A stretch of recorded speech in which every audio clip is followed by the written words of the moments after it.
सुनो जी, नहीं चाहिए हमको इस ऑफिस में काम।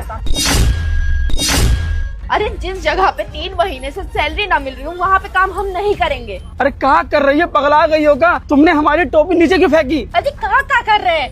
आपको अच्छे से पता है माँ की दवाई के पैसे नहीं है, घर में राशन के पैसे नहीं है, बच्चों के स्कूल के पैसे नहीं, क्या कर रहे हैं आप ही बताइए ना। 1 मिनट, सब ये क्या बकवास कर रहे हो तुम लोग? और क्यों शोर मचा रखा है इतना? और तुम क्या कह रही हो कि तुम्हें सैलरी नहीं मिली, तुम काम नहीं करोगी? ऐसे कैसे सैलरी नहीं मिली तुम्हें ऑफिस से? सही तो कह रहे साहब, हमसे खाली 3 महीने से काम कराए जा रहे, एक चवन्नी नहीं दी है आपने, और हम पागलों की तरह यहाँ पे काम किए जा रहे आस लगा के कि चलो आज नहीं दिए कल दे देंगे, परसों दे देंगे। पर आपको क्या है, आपको थोड़ी ना फर्क पड़ेगा। आप तो बड़े से केबिन में बैठ जाते हो, ऑफिस में जाते हो, बैठ जाते हो, आपको थोड़ी ना पता कि आपके मजदूर जिंदा हैं, मर गए, क्या है क्या नहीं है, कौन आ रहा है कौन जा रहा है, तनख्वाह मिली भी है मजदूरों को कि नहीं मिली है। पर ऐसा कैसे हो सकता है कि तुम्हें तुम्हारी सैलरी ना मिले? मैं अपना ऑफिस बहुत ही ईमानदारी से चलाता हूँ और मैं जानता हूँ कि सबकी सैलरी टाइम से क्लियर होती है, और सबसे पहले मैं इंश्योर करता हूँ कि किसी की सैलरी में कोई दिक्कत ना है। और तुम लोग इतना बड़ा झूठा इल्जाम लगा रहे हो मेरी कंपनी पर कि तुम्हें सैलरी नहीं मिली है। साहब, हमारी बीवी एकदम सही कह रही है, पिछले 3 महीने से हमें तनख्वाह नहीं मिली है, तो आज बेचारी परेशान होकर इसने हमारी टोपी नीचे फेंकी। साहब, हम तो आदमी हैं, जैसे तैसे करके गुजारा कर लेते हैं, पर साहब ये तो औरत है ना, इसे घर चलाना होता है, हमारे बच्चे भूखे हैं, हमारी माँ का इलाज होना है, दवाई के लिए पैसे नहीं है घर में। और साहब हमें माफ़ कर दीजिए, आज के बाद ये सरला यहाँ पर कभी नहीं आएगी। सरला तू घर जा। साहब माफ़ कर दीजिए जो हरकत हुई है इसके लिए। कहे चले जाए जी, हाँ कहे चले जाए, इनको भी तो पता चलनी चाहिए ना इनके ऑफिस की सच्चाई कहाँ है। हाँ खाली चले जाओ। अरे साहब, हमारा छोटा सा बच्चा है, वो स्कूल जाता है, अब उनके भविष्य के साथ में हम खिलवाड़ करेगा? हाँ 6 महीना हो गया उसके स्कूल का फीस नहीं भरा, उसको स्कूल से भगा दिया मास्टर ने, बोला कि जाके फीस लेकर आना तभी स्कूल में पढ़ाई करने आना। जो तोड़ जोड़ के हमने बटोरा था वो अम्मा की दवाई में खर्चा कर दिया, थोड़ा पेट पालने में खर्चा कर दिया, स्कूल की फीस का तो निकाल ही नहीं पा रहे। बस आज हमसे बर्दाश्त नहीं हुआ क्योंकि अब खाने को भी राशन नहीं बचा घर में, तब हम यहाँ पे आए हैं इनसे लड़ाई करने। कम से कम हम मजदूरी करेंगे ना, तब भी हमको शाम को पैसा मिल जाएगा, आपकी तरह नहीं कि 3 महीना काम करो उसके बाद पैसा वे ना दें। लेकिन ऐसा हो ही नहीं सकता कि तुम्हें सैलरी ना मिले। उसके पीछे रीजन ये है कि हमारे ऑफिस में एक रूल है कि जब सारे एम्प्लॉयज को सैलरी दी जाती है ना, तो उससे पहले उनसे रिसीविंग साइन कराई जाती है। एक फॉर्म पे उनका अंगूठा लगवाया जाता है या साइन कराया जाता है, और उसमें ये लिखा होता है कि आपको अगर आपकी सैलरी मिल गई है तो आप इस फॉर्म पे साइन कर दो या अंगूठा लगा दो प्रूफ के तौर पे। और तुम्हारे भी फॉर्म पे साइन या अंगूठा लगा होगा, और मेरे ऑफिस में सबूत है इस बात का। अगर तुम्हारा फॉर्म खाली होता तो मैं मानता कि तुम्हें सैलरी नहीं मिली है, लेकिन अगर तुम्हारे साइन है, तुम्हारा अंगूठा लगा है, इसका मतलब है कि तुम्हें सैलरी मिली है। तो फिर मैं कैसे मान लूं कि तुम लोग सच बोल रहे हो?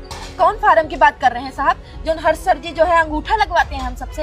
अरे हम लोग तो अनपढ़ जाहिल हैं, हमें तो पता ही नहीं कौन चीज पे अंगूठा लगा देते हैं। हमको तो कहते हैं इस पे अंगूठा लगा दो तुम्हारी तनख्वाह आ जाएगी तुम्हारे खाते में। अरे हमको तो यही नहीं पता चल रहा कि हमारी तनख्वाह काहे नहीं आ रही, आखिर अंगूठा लगाने के बाद भी नहीं आ रही है। साहब हम बहुत परेशान हो चुके हैं, हमारे पति की तनख्वाह और हमारी तनख्वाह दे दीजिए, हमारे बच्चे की पढ़ाई का सवाल है, हमारी माँ की दवाई भी जानी है उसी से। देखिए हम आपसे झूठ नहीं बोल रहे हैं। पता नहीं तुम लोग सच बोल रहे हो झूठ बोल रहे हो। अगर तुम सच बोल रहे हो तो उस चीज की कार्रवाई जरूर होगी, क्योंकि मेरे ऑफिस के एम्प्लॉयज के साथ कोई फ्रॉड नहीं कर सकता है। लेकिन अगर तुम झूठ बोल रहे हो तो मैं तुम दोनों पर मानहानि का केस लगाऊंगा अपनी कंपनी के खिलाफ, याद रखना मेरी बात।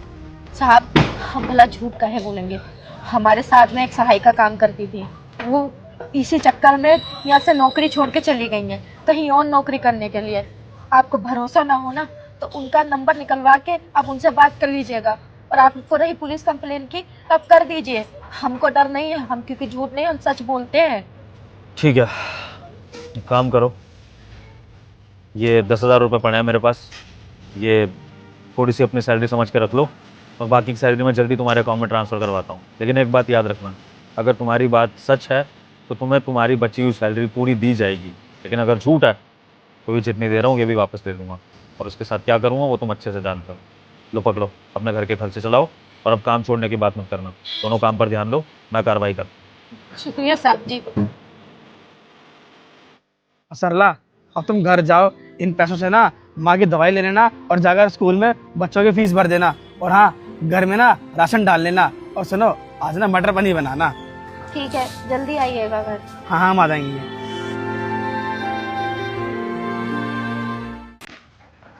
जी सर, बुलाया आपने? हाँ जी हर्ष, आपकी सैलरी ड्यू हो गई थी ना, तो आपकी सैलरी देनी थी, बस उसी लिए बुलाया था। Thank you sir. ये लीजिए रिसीविंग, इस पे साइन कर दीजिए, फिर आपको आपकी सैलरी दे दूंगा। जी सर। सर वो सैलरी? दे दूंगा, आप साइन तो करिए। सर लेकिन पहले तो सैलरी मिलती है ना। आपको क्या मुझ पर भरोसा नहीं है हर्ष? आपका बॉस हूँ, आपकी सैलरी थोड़ी खाऊंगा। साइन कर दीजिए, सैलरी मैं निकाल रहा हूँ आपकी। Sure sir.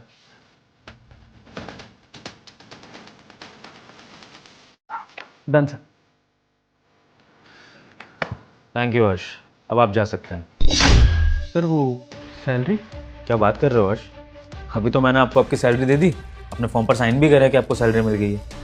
नहीं सर, अभी आपने सैलरी नहीं दी, आपने सिर्फ फॉर्म साइन कराया मुझसे। पर हर्ष, आप हमारे ऑफिस का रूल भूल रहे हैं। यहाँ पर पहले सैलरी मिलती है, उसके बाद फॉर्म दिया जाता है, फिर फॉर्म पर साइन होते हैं, और जिसने फॉर्म पर साइन कर दिए इसका मतलब उसको सैलरी मिल चुकी है। तो आप मुझसे झूठ क्यों बोल रहे हैं? आपको मैंने आपकी सैलरी दे दी तभी तो आपने फॉर्म पे साइन करा है। सर प्लीज़ ऐसा मजाक मत कीजिए, आपने जो प्रोजेक्ट दिया है वैसे ही उसमें इतना फंसा हुआ हूँ, अभी मजाक का टाइम नहीं है सर। आप काम में फंसे पड़े हैं या फिर आप बेईमानी करने में फंसे पड़े हैं? क्या समझते हैं आप हमारे ऑफिस के एम्प्लॉयज़ की सैलरी मारेंगे, फ्रॉड करेंगे उनके साथ, तो मुझे पता नहीं लगेगा? मैंने अभी जो किया ना, वो आप ही की टेक्निक आपके साथ अपनाई। आपने भी तो हमारी कंपनी के गार्ड और पियोन के साथ यही करा ना, उनसे 3 महीने तक फॉर्म पे साइन कराए और उसके बाद आपने उनको सैलरी नहीं दी। यही करा ना आपने उनके साथ? सर मैं मुझसे झूठ बोलने की जरूरत नहीं है हर्ष। वो कहते हैं ना कि चोर की चोरी कभी ना कभी पकड़ी जाती है, तुम्हारी चोरी भी पकड़ी जा चुकी है, और विद सबूत मुझे इस बात का पता लग चुका है कि तुमने हमारे एम्प्लॉयज की सैलरी मारी है। तो मुझे ये बताओ कि तुमने ऐसा किया क्यों? सर मैं क्या रीजन दोगे इसके पीछे तुम? कि तुम्हें पैसों की कमी पड़ रही थी, या फिर तुम्हें लालच आ गया था? कैसे सोच सकते हो तुम ऐसी हरकतें करना? अगर तुम्हें पैसों की जरूरत थी तो तुम अपने बॉस से मांग सकते थे। अगर तुम्हें लालच आ गया था तो तुम कहीं और जाके फ्रॉड करते। मेरी कंपनी में किसी एम्प्लॉय का हक मारने की क्या जरूरत थी? तुमने एक बार भी ये नहीं सोचा कि वो गरीब गार्ड और उसकी पत्नी अपना घर कैसे चलाएंगे? 3 महीने से तुम उनकी सैलरी मार रहे हो। अरे उनसे डबल ट्रिपल तो तुम कमाते हो हर्ष, उसके बाद भी तुम ऐसी हरकतें कर रहे हो। और मुझे ये भी पता लगा कि तुम्हारी ही वजह से इस कंपनी की एक और एम्प्लॉय यहाँ से छोड़कर चली गई थी, क्योंकि तुमने उसके साथ भी यही फ्रॉड करने की कोशिश करी। यू अंडरस्टैंड कि तुमने क्या करा है? मैं अभी के अभी पुलिस को कॉल कर रहा हूँ, तुम्हारे खिलाफ FIR होगी और तुम सबका पैसा वापस भी करोगे और जेल में भी सड़ोगे। सर प्लीज़ पुलिस को फोन मत कीजिए सर मैं सच बताता हूँ सर मैं भटक गया था सर, गलती मेरी है सर, गैम्बलिंग में फंस गया था सर, और फिर जो लोग थे वो मारने की धमकी दे रहे थे, इसलिए मुझे लगा कि ये गार्ड और पियून की सैलरी अगर मार भी लूँगा तो ऑफिस में किसी को क्या ही पता चलेगा। सर वो पैसे देने थे, नहीं तो वो लोग पता नहीं क्या करते हैं सर, इसलिए ये सब किया सर मैंने। वजह कोई भी हो हर्ष, लेकिन आप किसी का हक नहीं मार सकते हैं।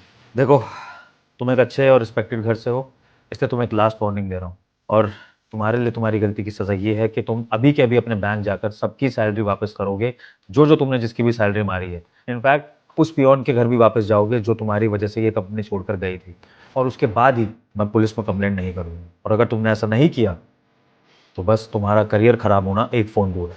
तो अब सोच लो तुम्हें करना क्या है। सर देखिए, बहुत झूठ बोलिए, अब झूठ नहीं बोल सकता आपसे। मैं इस महीने पैसे नहीं दे पाऊंगा, लेकिन मैं वादा करता हूँ सर आपसे, मैं 3 महीने में सबके पैसे लौटा दूंगा सर। सर भी सारे पैसे वहाँ चले गए हैं और घर के खर्चे भी बहुत सारे हैं। 3 महीने का टाइम दीजिए सर, 3 महीने में मैं सबके पैसे धीरे धीरे करके लौटा दूंगा सर, कसम से। ठीक है हर्ष, तुम्हें जितना टाइम चाहिए उतना ले लो, लेकिन सारे एम्प्लॉयज़ की सैलरी तुम्हें वापस करनी है। और जब तक तुम सब एम्प्लॉयज़ की सैलरी वापस नहीं करोगे तब तक तुम्हारे अकाउंट में 1 रुपया भी इस कंपनी की तरफ से नहीं जाएगा। अब तुम कहाँ से पैसे अरेंज करते हो तुम्हारी हेडेक है। और आइंदा अगर तुमने किसी का भी हक मारने की कोशिश करी तो याद रखना वो तुम्हारे करियर का सबसे खराब दिन होगा। निकलो यहाँ से। Thank you.